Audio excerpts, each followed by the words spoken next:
Ito po nilang ipatanong guys, tungkol po ito sa nabasa po nila, narinig po nila doon sa GMA man yata yun, na ibinabalita daw kung sakali po daw ay ma-impeach ang ating Vice President, kung hindi po daw sila makakatakbo po ng halalan ngayon sa 2028 bilang presidente, mayroon po silang ituboy, na ano sila ituboy, na si Robin Padilla. Kaya marami nagtatanong, itiit, malakas ba si Robin Padilla dun sa inyo?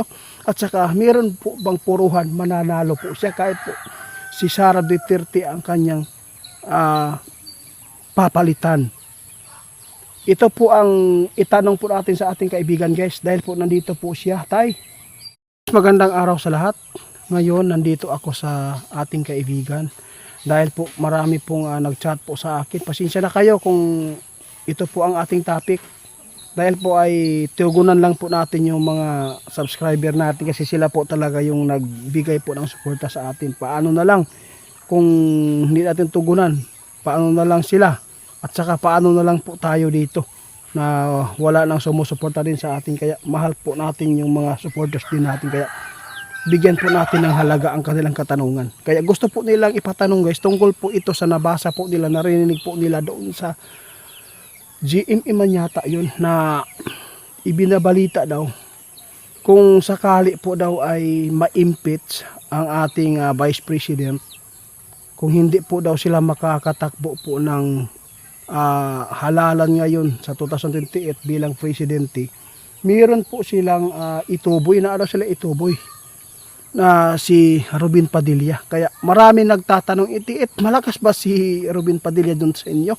At saka, meron po bang puruhan, mananalo po siya kahit po si Sara Duterte ang kanyang papalitan? Ito po ang itanong po natin sa ating kaibigan guys, dahil po nandito po siya. Tay, maayong adlaw sa imo ha. Meron naman po tayong topic tayo. Tungkol po ito sa mga katanungan po ng mga nakasubaybay sa atin. Gusto po nilang malaman sa inyo kasi po doon po sila naniniwala ngayon guys, no? Alam mo ba kung bakit naniniwala po sila? Mga bago po sila mga subscriber ko na nag-subscribe po sa atin. Kasi yung bulkan guys, sa totoo lang, sinabi po ng ating mga kaibigan na may nakabara. Mayroong batong malaki po doon. Kaya pag natanggal po yan, ito po yung pinakamalakas na pagsabog. Kaya mag-ingat po tayong lahat guys. Salamat po sa nagtitiwala. Kasi hindi po talaga ito guys, no, malalaman natin kung wala pong mga kaibigan po natin. Dito po nyo malalaman ngayon. Ipaabot po namin kung mananalo po ba talaga si Robin Padilla sa tuwing siya po ay tumakbo bilang presidente po dito sa ating bansa. Kaya kaibigan, magagandang hapon ulit. O ito po yung topic natin, kasi meron po nagtanong sa atin. Marami po sila, nakapanood po daw sila doon sa GMA na ibinabalita po daw si Robin Padilla ay tatakbo po daw sa pagka-presidente. Kasi siya po daw talaga ang idituboy ba sa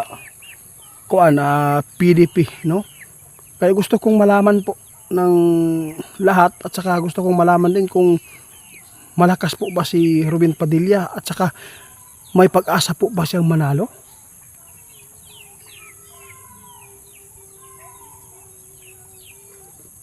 Ay, nako po guys, pasensya na sa lahat po ng mga supporters ng Duterte. Pasensya na po. Prangkahan po ito guys, no? Kung si Robin daw pa daganon, kung si Robin po yung patatakbuin bilang presidente ngayong halalan po sa 2028 ng mga presidente, panahon na siguro guys, no, na may makapalit na po talaga. No, hindi po talaga mananalo po si Robin Padilla dito. Ito po yung prangka nakikita ng ating kaibigan. Kasi nakikita po nila yung hinaharap. Kaibigan, sino po talaga ang dapat po na maging presidente kung marapatin po ninyo itong katanungan ko? Kung sino po talaga ang pinaka maganda at saka mananalo dito sa 2020 election sa pagka-presidente?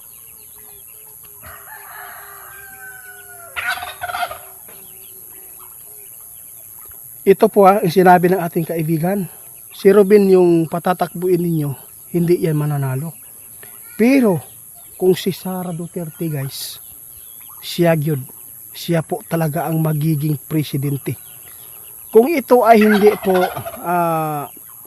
matuluyan po sa kanyang impeachment, kung siya po ay makakatakbo pa sa susunod po na eleksyon sa 2028, kahit pa marami po siyang mga baser po dyan na ayaw sa kanya, ito lang po, prangkahan po talaga ito.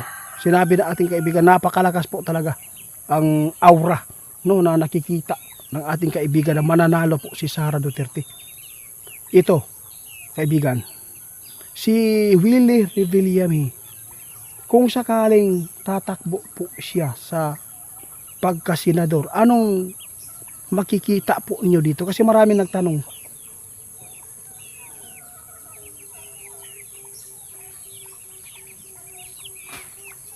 Ito, sabi ng ating kaibigan, sa lahat po ng nagtanong kung malakas ba si Willie Revillame, kung siya ang tatakbo ngayong halalan ng pagka-senador, may puruhang po siyang mananalo. Bakit po nasabi po ninyo kaibigan? Ibase daw ninyo guys sa kanyang nagawa po dito sa bansa natin. Kung ano po ang kanyang malasakit sa mga tao. Kung meron man po daw siyang isyo, kasi natural po yan sa tao. Dahil po ay tao lang tayo nagkakamali.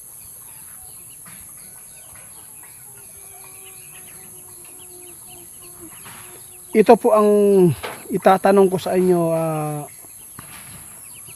Taya. Kung si Romualdez ang tatakbo dito sa pagka-presidente, mananalo po ba siya? Ay nako, grabe naman po yan, Tay. Ito po yung sinabi ni Tatay guys. Kung si Romualdez tatakbo bilang presidente, kung makipag laban po siya kay Sara, wala daw, no? Siguro napakalayo. Nasa Davao pa lang si Romualdez, si Sara nasa Manila na. Parang niloloko mo. Ako Tay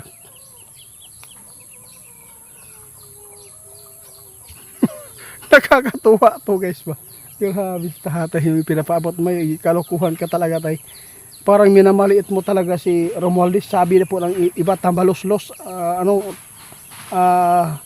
Anong tawag yan guys, no? Buaya daw. Grabe naman yan. Ikaw talaga Tay, wala ka talaga pagka-idol kay kay Romualdez guys. Grabe, iwan ko lang kung bakit po, no? Alam po na ating mga kaibigan kung sino talaga yung mabuti. Kasi alam mo ba kung bakit? Yung AKAP binigyan nila ng malaking pondo. Tapos yung PhilHealth tinanggalan nila. Saan ba yung dyan? Saan ba yung tama na mga ginagawa nila? Pina-priority nila yung hindi naman po karamihan na tulungan po sa AKAP. Sa totoo lang. Pang lang po yan para meron silang magawang Akala siguro nila yung AKAP ay mabuti. Kaya ikumpara po dito sa PhilHealth. Sa lahat po nang nagtatanong tungkol dito kung sino yung mananalo. Kung si Robin po ba mananalo sa halalan po.